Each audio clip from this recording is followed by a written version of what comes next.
తాడేపల్లిగూడెం నుంచి ఇవాళ ఈ సమావేశానికి వచ్చిన ముఖ్యమైన పార్టీ కార్యకర్తలకు, నాయకులకు, ప్రజాప్రతినిధులకు అందరికీ కూడా హృదయపూర్వకంగా వెల్కమ్. రఘుని మీ అందరినీ కూడా పరిచయం చేస్తూ ఈ నియోజకవర్గ ఇన్ఛార్జ్ బాధ్యతలు అప్పచెప్పడం జరిగింది. ఇక రాష్ట్రంలో పరిస్థితుల గురించి నేను చెప్పాల్సిన అవసరం లేదనుకుంటా. బహుశా ఈరోజు రాష్ట్రంలో పరిస్థితి ఏమిటి, చంద్రబాబు నాయుడు గారి పరిపాలన ఎలా ఉంది అన్నది నాకన్నా కూడా, మీలో ఎవరికి మైక్ ఇచ్చినా కూడా నాకన్నా చక్కగా చెప్తారు.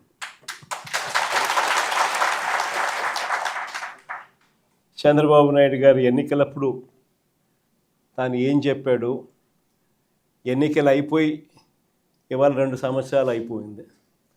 3వ సంవత్సరానికి సంబంధించిన బడ్జెట్ కూడా ప్రవేశపెట్టాడు. మామూలుగా ప్రతి ప్రభుత్వము కూడా 5 బడ్జెట్లు ప్రవేశపెట్టే అవకాశం ప్రజలు ఇస్తారు. అలాంటిది చంద్రబాబు నాయుడు గారికి 3 బడ్జెట్లు ఇప్పటికే ప్రవేశపెట్టాడు. అంటే ఇక మిగిలి ఉన్నది కేవలం 2 బడ్జెట్లు.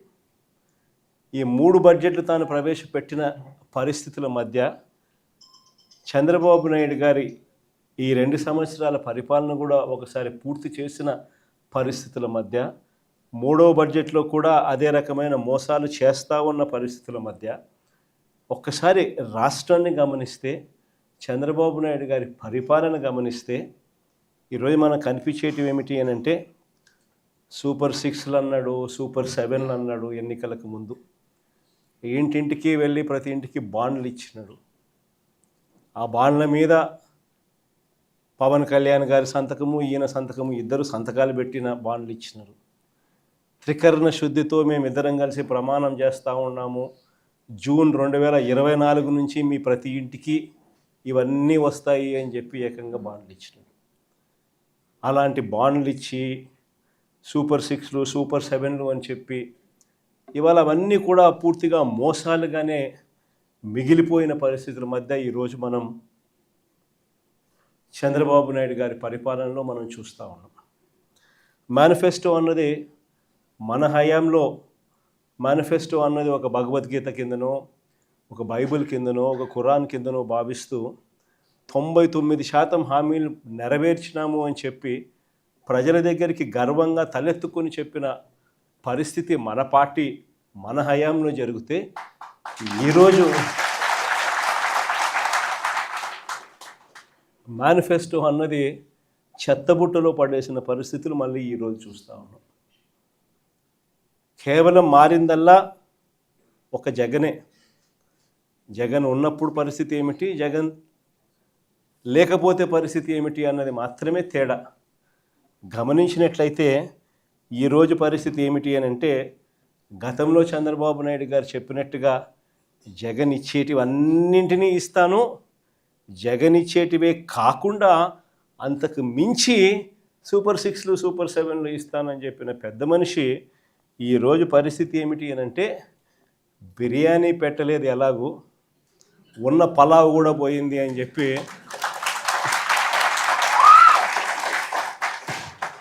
ఈరోజు ప్రతి ఇంట్లో కూడా చర్చ ఇదే మాదిరిగానే జరుగుతూ ఉంది. ఒకవైపునేమో సూపర్ 6లు, సూపర్ 7లు మోసాలుగానే మిగిలిపోయిన పరిస్థితులు, మరోవైపున మన పథకాలన్నీ కూడా రద్దయిపోయి ఈరోజు పూర్తిగా చిన్నాభిన్నమైపోయిన పరిస్థితుల మధ్య గ్రామీణ ఆర్థిక వ్యవస్థ ఈరోజు కనిపిస్తూ ఉంది. విద్య, వైద్యం, వ్యవసాయం, సుపరిపాలన, లా అండ్ ఆర్డర్, సంక్షేమం, అభివృద్ధి, ఇవన్నీ కూడా ఈరోజు తిరోగమనంలోనే కనిపిస్తూ ఉన్నాయి. ఎక్కడా కూడా ఫలాని మంచి చేశాము అని చెప్పే పరిస్థితి పోయి ఈరోజు ఎక్కడ చూసినా కూడా తిరోగమనమే కనిపిస్తుంది. ఇంకో ఆశ్చర్యకరమైన విషయం ఏమిటో తెలుసా, మన 5 సంవత్సరాల కాలంలో మనం 3,31,000 కోట్లు మనం అప్పులు మనం చేస్తే, ఆ 3,31,000 కోట్లలో 2,73,000 కోట్లు నేరుగా మీ జగన్ బటన్లు నొక్కడం, నా అక్క చెల్లెమ్మల కుటుంబాల ఖాతాల్లోకి నేరుగా డబ్బులు వెళ్ళిపోవడం చూశాం. ఆ 2,73,000 కోట్లు ఎవరి అకౌంట్లలోకి పోయాయి, వారి ఆధార్ నెంబర్లు ఏమిటి అని కూడా మనం ఇవ్వగలుగుతాం.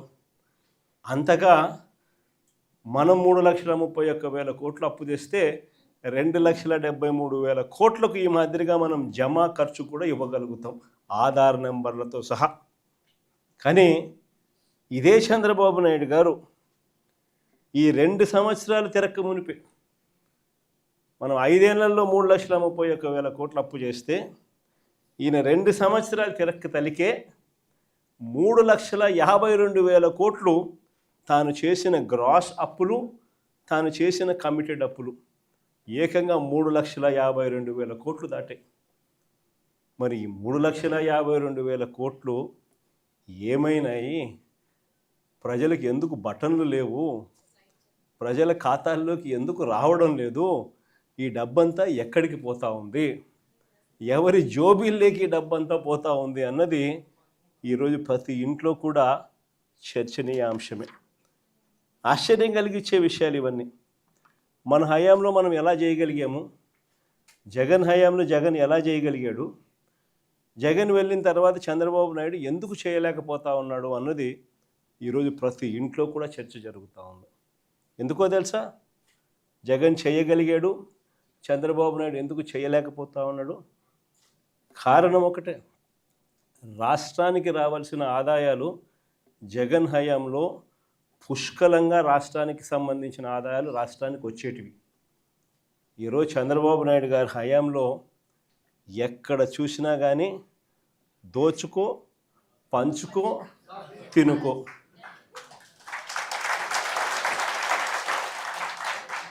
రాష్ట్రానికి సంబంధించిన ఆదాయాలు రాష్ట్రానికి వచ్చే పరిస్థితే లేదు.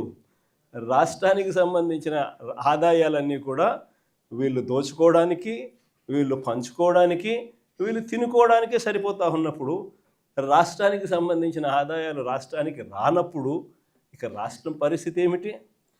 ఇదే పరిస్థితి. ఎక్కడ చూసినా ఈరోజు కనిపించేది ఏమిటి? Liquor mafia. ఎక్కడ చూసినా లిక్కర్ మాఫియా. ఏ గ్రామంలో చూసినా బెల్ట్ షాపులు. 1 కాదు, 2 కాదు, 3 కాదు, 4 కాదు. మళ్ళీ పోలీసుల దగ్గరుండి ఆ బెల్ట్ షాపులు అమ్మించే కార్యక్రమం. ఆ బెల్ట్ షాపులో ఎక్కడా కూడా ఎంఆర్పి రేటుకి అమ్మరు. ఎంఆర్పి ప్లస్ 10 రూపాయల, ఎంఆర్పి ప్లస్ 20 రూపాయల. సో గవర్నమెంట్కి రావాల్సిన ఆదాయాలు గవర్నమెంట్కి రావడంలా ఇలా జోబీల్లోకి పోయే కార్యక్రమం. అక్కడి నుంచి మొదలు పెడితే ఇసుక, మట్టి, సిలికా, క్వాడ్సు, లాటరైటు, గ్రెనైటు, చివరికి చికెన్ అమ్మాలన్నా కూడా వీళ్ళకి రావాల్సింది వీళ్ళకి ఇస్తేనే చికెన్ అమ్ముతా ఉన్నారు మార్కెట్లో. అదర్వైజ్ చికెన్ కూడా అమ్మించడంలా చాలా నియోజకవర్గాలు ఆ స్థాయిలో దోచుకుంటూ ఉన్నారు. అధిక ధరలకు పీపీఏలు, పవర్ పర్చేస్ అగ్రిమెంట్స్. మన హయాంలో మన ₹2.49 రైతులకు మరో 25-30 సంవత్సరాల పాటు ఉచిత కరెంట్ అన్నది రైతులకు ఒక హక్కుగా, రాష్ట్ర ప్రభుత్వం మీద భారం పడకుండా రైతులకు ఒక హక్కుగా అందించాలన్న ఆరాటంతో ₹2.49 మనం పీపీఏలు చేస్తే ఆ రోజు నానా యాగి చేసిన వీళ్ళు ఈరోజు ₹4.60 పీపీఏ చేస్తూ ఉన్నారు. ₹4.60. ఏడ ₹2.49. ఎక్కడ ₹4.60. కళ్ళ ముందరే కనిపిస్తూ ఉన్నాయి. ప్రభుత్వ భూములు పప్పులు బెల్లాలకు అమ్మేస్తూ ఉన్నారు.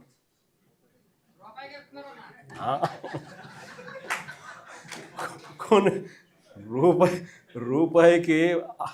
రూపాయికి షాపుకు పోతే చాక్లెట్ వస్తుందో లేదో నాకైతే తెలియదు, కానీ ఆంధ్ర రాష్ట్రంలో మాత్రం రూపాయికి భూములు, కోట్ల విలువ చేసే భూములు మాత్రం వస్తూ ఉన్నాయి. కళ్ళ ఎదిటే రిషికొండకు ఆపోజిట్ 50 ఎకరాల భూమి, ప్రభుత్వ భూమి, తన సొంత బంధువుకు, విశాఖపట్నం ఎంపీకి 5,000 కోట్ల విలువ చేసే భూమిని శనిక్కాయలకు బెల్లాలకి, అసలు అది కూడా లే ఊరికనే రెగ్యులరైజేషన్. ఆశ్చర్యం నాకైతే. అంత దారుణంగా రాష్ట్రానికి సంబంధించిన భూములు కాజేస్తూ ఉన్నారు. ఇక అమరావతి గురించి నేను చెప్పాల్సిన పనుల, అమరావతిలో ఏం జరుగుతూ ఉంది అన్నది, ఎంతటి దారుణమైన స్కాములు జరుగుతూ ఉన్నాయన్నది మనలో అందరికీ కూడా ఇప్పటికీ అర్థమైంది.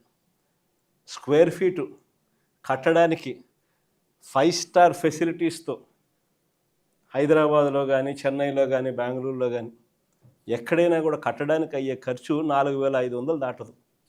ఇది 5 స్టార్ లాబీసు, ఇటాలియన్ మార్బులు ఈ స్థాయిలో కట్టే కార్యక్రమాలు చేసినా కూడా అమరావతిలో మాత్రం 12,000, 14,000 అడుగు ఖర్చు. రోడ్లు వేస్తూ ఉన్నారు, 6 లేన్ రోడ్లు. నేషనల్ హైవేలు టెండర్లు పిలిస్తే 20 కోట్లు వస్తూ ఉంది. ఇక్కడ మాత్రం 53 కోట్లు లేను. ఎక్కడా లేని స్కాములు.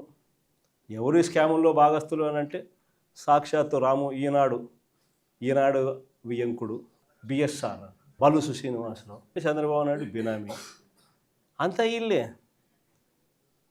వీళ్ళకి మళ్ళీ ఏంది కొత్తగా మొబిలైజేషన్ అడ్వాన్స్. ఇంతకుముందు ఎప్పుడూ లేదు మొబిలైజేషన్ అడ్వాన్స్ చేయడమైంది కొత్తగా.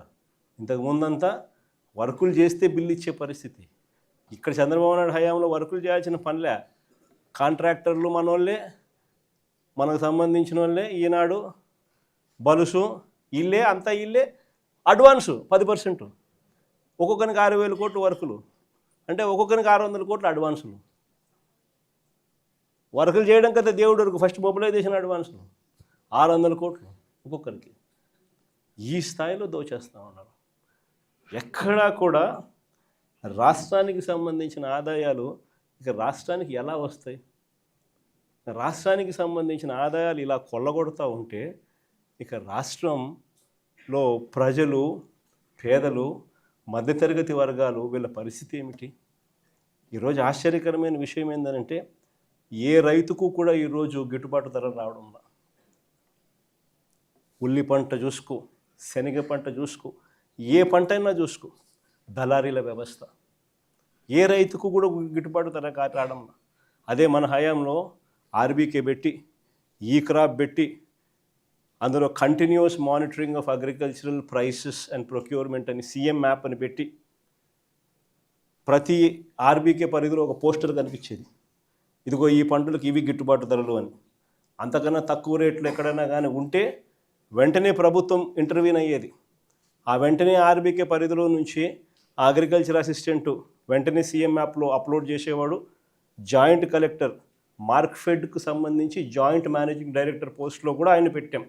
వెంటనే జాయింట్ కలెక్టర్ ఇన్వాల్వ్ అయ్యేవాడు. వెంటనే ఆ ఆర్బీకే పరిధిలోనే మార్కెట్ ఇంటర్వెన్షన్ జరిగేది, కొనుగోలు చేసేవాళ్ళు. ఆ రకంగా 7,800 కోట్లు మనం ఖర్చు చేసి ప్రతి పంటకు గిట్టుబాటు ధరలు ఇచ్చిన పరిస్థితి నుంచి ఈరోజు రైతులకు ఏ పంటకు గిట్టుబాటు ధరలు రాని పరిస్థితి. ఈరోజు రైతులకు ఉచిత పంటల బీమా గాలికి ఎగిరిపోయిన పరిస్థితి. రైతులకు కరువు వచ్చినా, తుఫాన్లు వచ్చినా, ఇంకోటి వచ్చినా ఆదుకునే నాతుడు లేడు. వాళ్ళ కర్మ అంతే అన్న పరిస్థితి, వదిలేసిన పరిస్థితి. మన హయాంలో ఇన్పుట్ సబ్సిడీలు సీజన్ ముగిసేలోగానే ఇన్పుట్ సబ్సిడీలు ఇచ్చి మరుసటి సీజన్కి రైతును సన్నద్ధం చేసేవాళ్ళం.